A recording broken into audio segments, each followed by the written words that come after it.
legal information obtained during this video may not be applicable to your particular circumstances.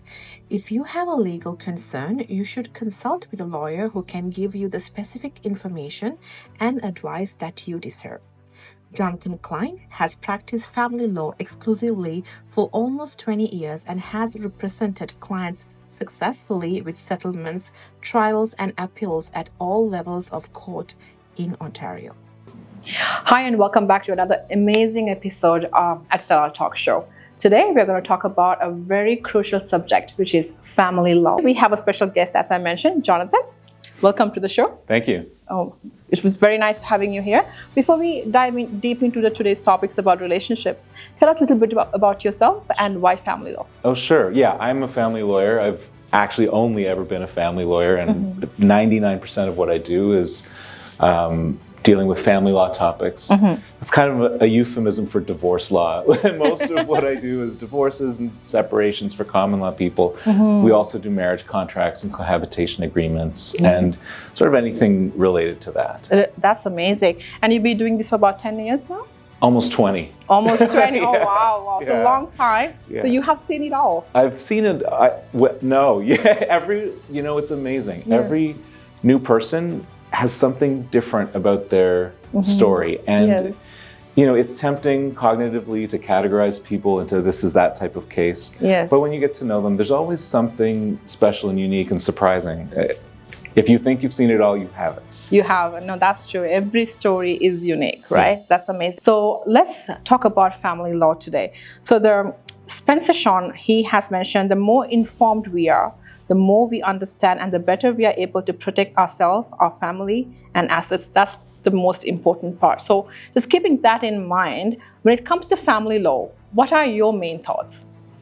Well, that's a very broad question, which is perfect because, we would resist giving any sort of specific advice when being recorded. And it's very common to say, remember, this is not legal advice for you. There's such a wide range of people and situations and experiences. So I could talk about family law generally, and I'm happy to.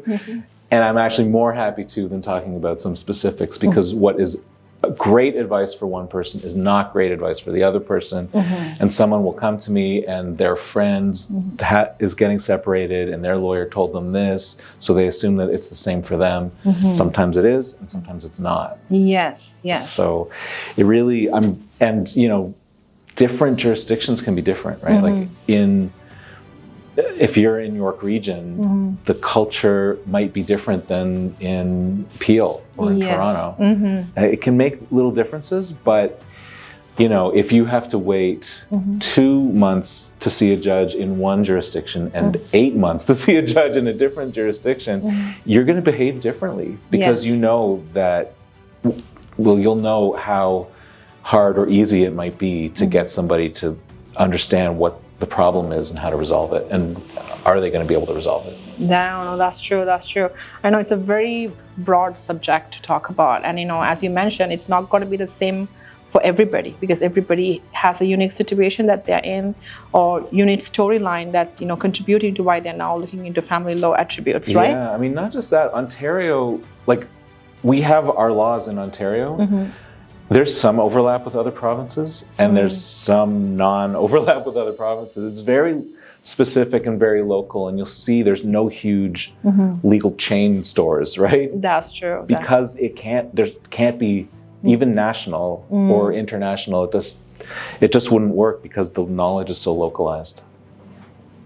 Wow. Yeah. Okay. But speaking generally about family law, especially in Ontario, is I'm really impressed with how fair the laws are here generally. The system does not always get everything right by any means. There are problems, but the big picture of it is, I think it's quite fair. That's amazing. That's good to know. So just touching on Ontario, that you said the family law is better compared to the other provinces. I'm sorry, I'm not very aware about that factor. So it's good. I'm also learning with you today. Can you tell me how Ontario family law handles division of assets during a separation or a divorce? Broadly speaking, in Ontario, you are dividing the profits of the marriage, like the wealth gained over the course of the marriage. And very broadly speaking, we do that by taking a financial snapshot of a person's net worth when they get married, a financial snapshot of the person's net worth on the day they separate. That may not always be very clear what day that is, but we try. Yeah. And then we look at what is the growth between those two dates. And we look at it for each person and divide the profits equally, essentially. We do that with a money payment. So we're trying to avoid interfering with a business. Like, we don't want to force the sale of shares from one partner to the other unless they own a company together and they can't continue to operate that company together because for the same reasons that the marriage broke up. Okay. But for the most part, family law wants to get out of the way of business and not, move assets around between people as long as there's a way to make things equal. Makes sense. Yeah, that's interesting. Yeah. So, like, when it comes to family law, like, there are a lot of things to think about. Not only like your personal assets, but what you have gained through the business world as well as a couple. Yeah. Wow. Okay. I wasn't thinking that far, so you made me think now. Yeah. And that's just for married people. Yes. Right. So a common law couple separating, the way property division works is total. I mean, it's not totally different. We do try to look to what we do for married people by analogy, depending on how long the common law relationship is. But that area of the law has been entirely made by the legal system. Whereas for married people, it's created by Parliament, right? Elected politicians came up with that. Yes. For common law people, it's law that has developed in the common law. The common law is the history of judge-made decisions interpreted by future judges and followed by future judges. And it's the collected wisdom of all those decades of decisions come to bear on your little family trying to do the fairest thing that's possible. As possible. That's true. So what are some of the factors that determine spousal support or child support when it comes to that stage in a relationship? So child support is essentially the number of children and the payor's income and what province you live in. Those are the three key elements. Okay. The child support recipient, and with whom the children live, which is not always clear. Okay. The amount of time the children live with each parent matters. I see. Okay. And that can actually, that can be one of the most difficult things because when the amount of time you spend with your kids or the amount of time that your kids live with you has an impact on how much money you owe each other every month, everyone's aware of it, and everyone has to deal with that tension between fighting over time with the kids having a financial impact. Understand. Yeah, very sensitive topics to talk about. It's really tough. Yes. And spousal support has different factors. Yeah. Length of the marriage, whether there are children or not, incomes of both parties, but also whether you're in the sort of relationship where spousal support is needed or is appropriate. So we have two different ways of thinking about it. There's compensatory spousal support and non-compensatory spousal support. Okay. Compensatory is when the person is being compensated for their contribution to the marriage, right? It happens that in a couple, one person has sacrificed their own economic interest, their career, for the other spouse. And the other spouse has succeeded in their career because the other spouse was carrying part of that burden. Yeah. And so so spousal support, the aim of spousal support is to correct or compensate for the loss of having that economic support from your partner whose career is taken off. And the longer you are together, the closer you should expect to be for the rest of your lives in terms of income, regardless of who's bringing in the money. I see. Oh, that's interesting. Wow, that's a lot of information that you just threw out there. Yeah. But it's good to know that, we don't really think about those factors, right? When you're in a relationship, like, it's always giving. It's more than taking, it's always giving. But when it comes to the nitty-gritties, like, it's good to know that what you just mentioned, the details we have to be aware of. Yeah. And I didn't even talk about non-compensatory spousal support. Yeah, no, yeah, please go ahead. Which is, I mean, very broadly speaking, it's basically the cases where it's just, there's a need for it. There's something about the nature of the relationship where you may not be economically compensating a person for their contributions to the relationship or the contributions to that other person's career directly, but there's just a need has developed because of the relationship. Yes. And the relationship between these two people is such that spousal support is appropriate. Wow, okay. The aim is to achieve fairness and self-sufficiency as far as possible. So there is also an expectation on people who don't have an income to find a way to get an income. Find it, yeah. The goal is to promote self-sufficiency. Self-sufficiency, yeah. No, that's true. That's true. Yeah, it's like, I'm listening to your answers, and I'm thinking, like, no, I'm not going to think about these things on a normal day.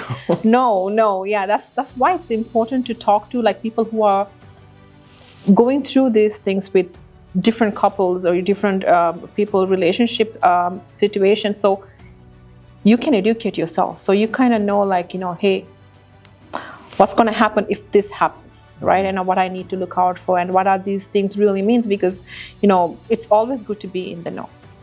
Most definitely. So thank you for sharing that with me. Yeah, of course. And also, when it comes to the rights for common law partnerships in Ontario compared to married couples regarding property and finances, what are your take in there?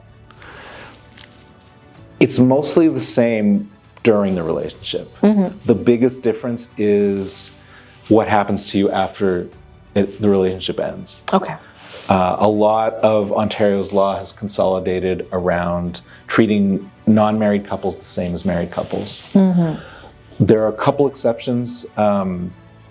I don't know all of them. I'm sure there's. One is a spouse cannot be compelled to testify against their married spouse in a criminal trial. Okay. But common law spouse, I think, can be compelled to testify against their common law spouse. Oh, I see. Okay. And I could be wrong about that, right? Because that's not my area of law. But that was like the example of a very niche case. Niche case, yeah. The big cases are, that I know of, are family law separating and not being entitled to intestate rights. If your partner dies without a will and you're not married, you're not in the line of succession. That's why that's where the will becomes important document to have. Everyone should have. Well, almost everyone should have a will. Yeah. Wow, that's interesting. So, like, when it comes to let's talk about property ownership. Okay. So, when it comes to married couples owning a property together, both names on the property, or a common law couple owning a property with both names on the property, what's the difference? Like, what are things to know for? And in case if they're coming to an end in the relationships, how does that work?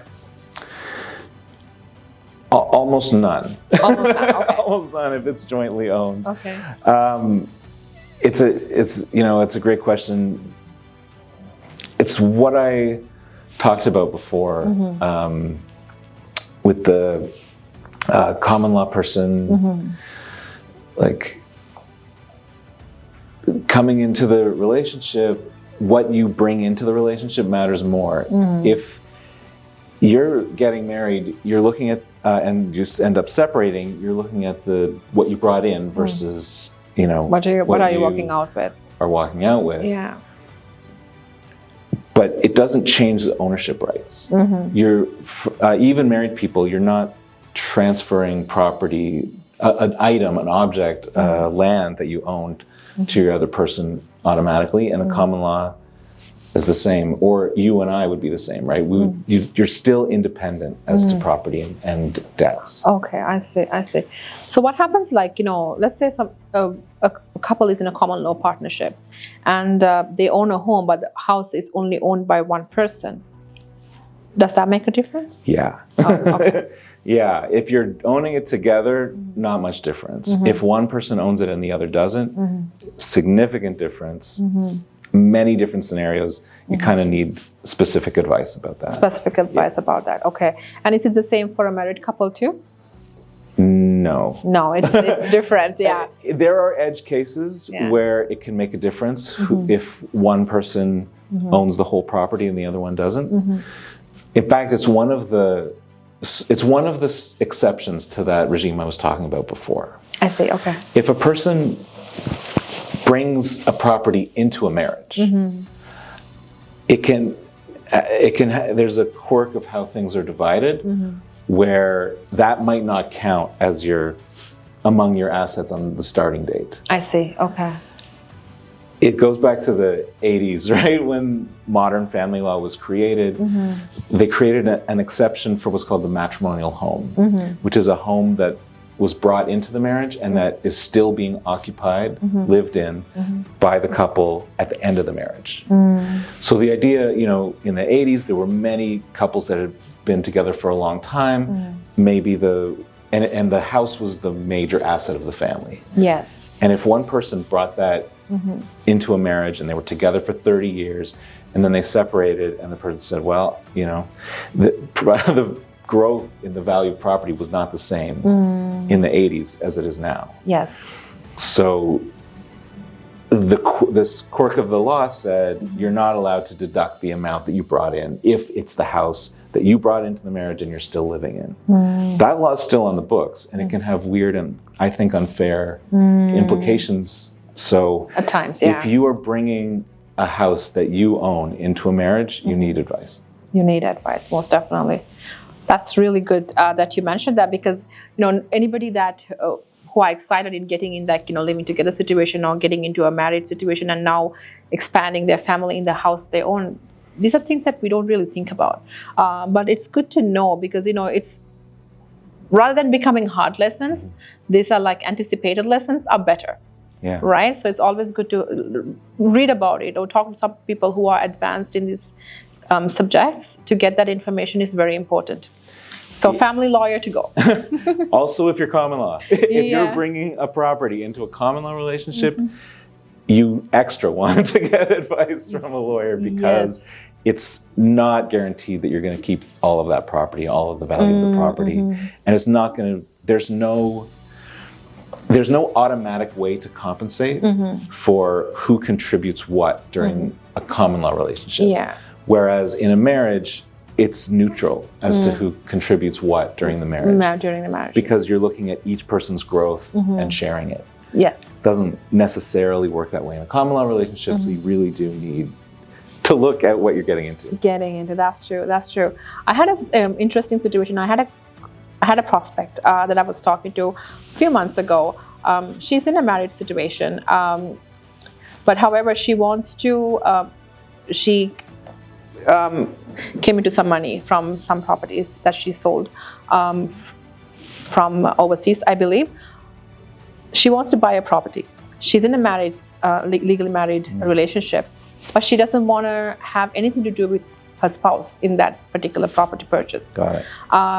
So apart from the mortgage qualifying aspect of it, that's a different whole situation there. I want to know, if it's a principal property that you're going to be reside in, you need to have your spousal consent and things like that once you're buying, after you get married, right? So let's say hypothetically now she's buying that for a rental property, and she doesn't want to get her spouse involved at all. We advise her to go and speak to a lawyer. I just want to know, if she comes to you, what would be some advice that you will be sharing with her?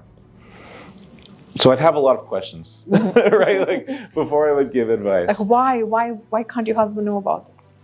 No, I don't need to know about that. Everyone has their reasons. The the broadest answer is that inheritances are excluded from property division. But you have to be able to trace the asset from when you break up to the inheritance. So you need the will, and then you need to show the estate paying out the asset, and it has to be the same asset that you own, or traceable from the asset that you own. Yeah. And sometimes the asset also has income, and you are investing the income in other assets. So it all has to be traceable. So yeah, you should talk to a lawyer about how to set that up, how to make sure that your inheritance is distinct from property that might be shared, if that's something that you want to keep aside, and for most people it is. It is. Oh, that's interesting. Also, the person who is seeing a lawyer for their will, if it's in Ontario, an Ontario lawyer will say, by the way, you need to have this clause in your will so that your beneficiary is going to receive the property, and it'll be excluded from marital property division, but also the income will be excluded from marital property division. If you have a will from outside Ontario, that lawyer may not know that an Ontario will has to say that. Yes. So there's so many nuances, but that's something else. If you had your will done outside of Ontario and you're leaving Ontario property to someone, you need an Ontario lawyer. Yes, and that's very important too. This is very, like, the topics that we're discussing today, I feel like it's very important and also very sensitive topics. So I want to be very sensible about this. So let's talk about, like, in situations, parents protecting their child's inheritance and things like that. I'm pretty sure, like, with your experience in the past 20 years, you probably would have come across scenarios that is, in that area. Can you share a little bit about your experience there and what a good advice? Yes. Well, in addition to what I was just saying, which is you need a will drafted. You should get a will drafted, or at least speak to a lawyer in the jurisdiction where the property is. And if you have property in different places, you might need to talk to a lawyer in each one of those places to find out, is there something I need to know? So, so if you're trying to protect your children's inheritance, will is something that you need to definitely consider having done? Yeah, and if you're, if it's, before I was talking about how inheritances can be protected by a marriage contract, or even by a will, as long as, or just behavior that protects it, right? Like by keeping it separate. Yes. But sometimes that's not how your life is. For example, second marriages, people bringing their families together, and each person might be bringing property in that they want to protect or give to their own children, and not necessarily to their stepchildren. Obviously, that's something you have to talk about with your other spouse, and that's something that you would want to talk to a lawyer about that. As well. That's very good information you shared there. Definitely, because every family situation is unique and different. So getting the best advice from the best person who's an expert in that area is crucial. Definitely, 100% agreed. I wanted to also touch base on some of misconceptions that we have in the society when it comes to family law and asset management in a relationship. Can you share some insights into that? I mean, there's a feeling, right, that the other person's going to take you for everything you're worth. And those sorts of situations happen when if that's happening, there's probably something wrong with the process, or one of the people is so toxic that it just is going to be scorched earth. But for most people getting separated, it's not going to result in a deeply unfair situation. Now, if you're talking to your friends and they're colloquial saying like, "Oh yeah, she got everything. She got the kids. She got the house. She got my income," or whatever, then they're probably exaggerating. They might not be, but they're probably exaggerating. And, in the big picture, people don't necessarily appreciate that getting married is such a phenomenally significant financial benefit in almost all cases. In almost all cases, you're pooling resources, whether it's money, income, labor, work, taking care of the household, family, supporting each other emotionally, like that all has value, economic value. Yes. That is a basis from which you can have economic success. It's a safety net if you lose your job. All of those huge, important economic benefits. Oh, and not to mention sharing resources, right? You can save a lot on economies of scale just bringing two households together. So being married is an enormous financial benefit. And getting separated is giving up that enormous financial benefit. It's really tough. Yes. You're going to take a big hit, and and people don't necessarily understand or acknowledge that economic benefit was partially the structure. It partially comes from you, and it partially comes from the other spouse, who you may not like anymore, who you might detest now, but there were things very likely that they did during your relationship to make you in the financial position you are. That's true. That's true. So everything that need to consider when you're making those big decisions in life, right? It's hard to think of a more consequential financial decision than whether you get married or not, and who you get married to. Yes, that's true. That's true. Apart from the will, what are some other information or documents that they should consider having to protect their well-being and their financials in that process? Oh yeah,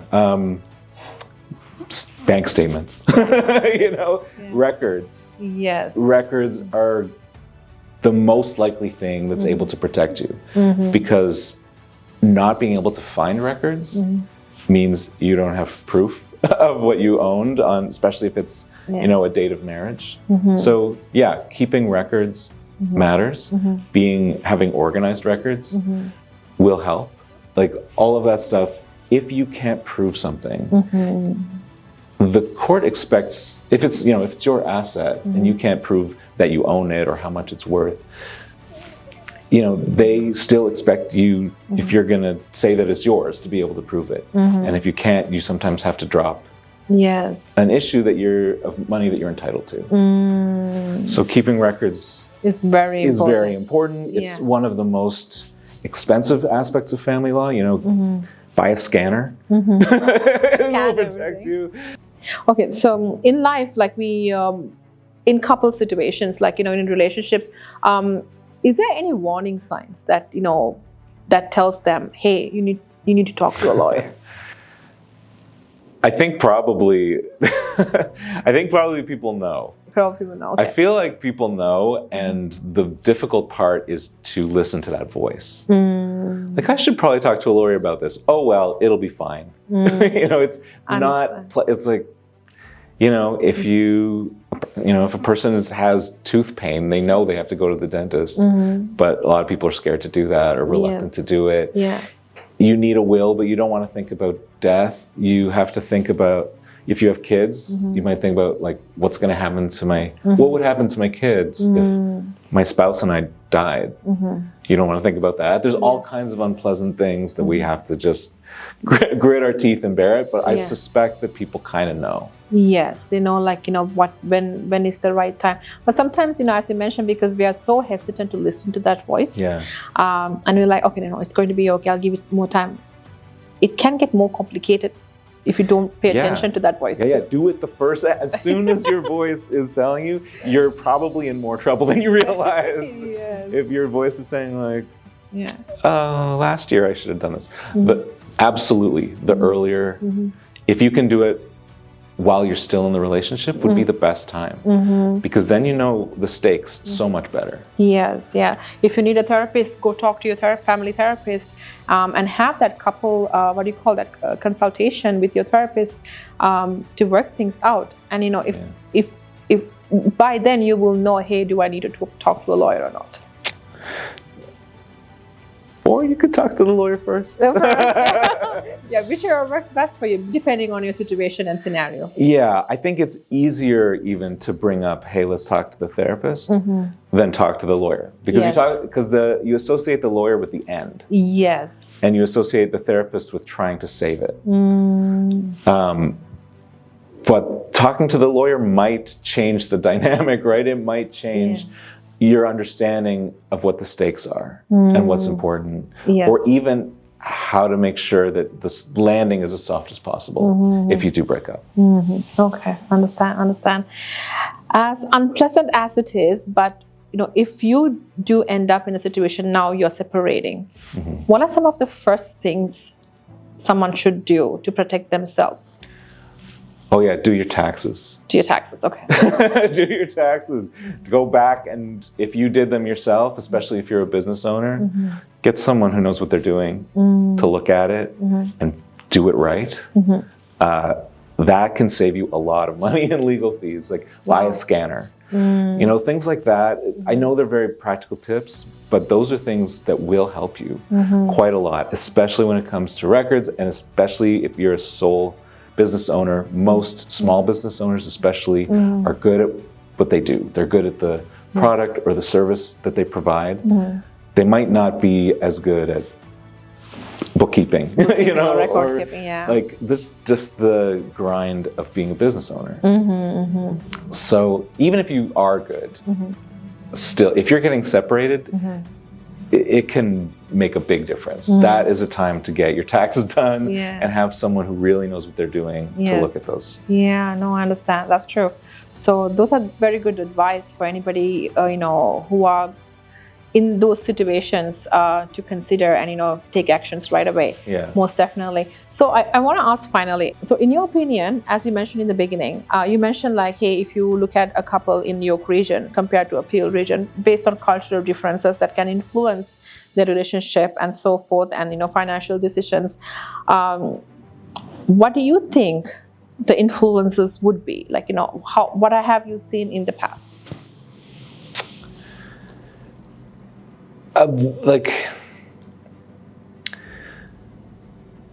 Just broadly speaking, some jurisdictions might have more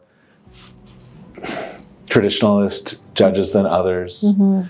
But mostly it's about the workings of it's the resources that a specific courthouse might have available to it. And it's not even, and it's not fair. And the federal and provincial governments are not really paying a lot of attention to making sure that there are enough judges in every place and enough support staff.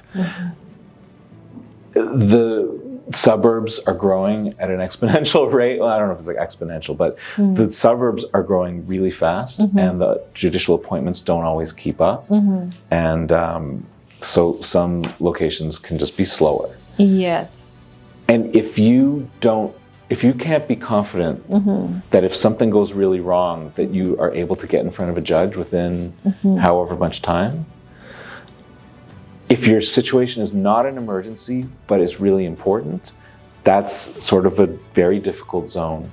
The courts will hear emergencies. Yes. They will do whatever they need to. If something is urgent and an emergency, and they need to hear it right away and make a decision, they will. If something is important, but not an emergency, it's a gray zone, and sometimes they'll say you have to wait your turn like everyone else. Yes. And those are situations where a person might have to make a compromise that they otherwise wouldn't have to. Interesting. Yeah, no, that's true. That's true. Because that's a different way of looking at it. Generally, I wouldn't consider thinking that way, but it's a good thing that you mentioned that. Yeah, and also the cultural influences in different areas. Yeah, right. Because if you take Peel region, it's very influential by the immigration that's happened. Yeah, and then when you look at Toronto, it's very socialized environment, like it's very city life, right? So the cultural influence also has an attribute towards that, apart from the legal side of it, if I'm not wrong. It's very subtle, right? Like I practice in Mississauga, and so I am in Peel region, but there is a different culture among lawyers too. You may get a lawyer who's closer to your personality. or who understands the nuance of your situation or the background better if it's someone from your neighborhood. Yeah, no, that's true. That's true. This topic has been very interesting. I know that the questions have been very sensitive and the answers too, but you weathered through it and gave us the information that we were really craving to hear.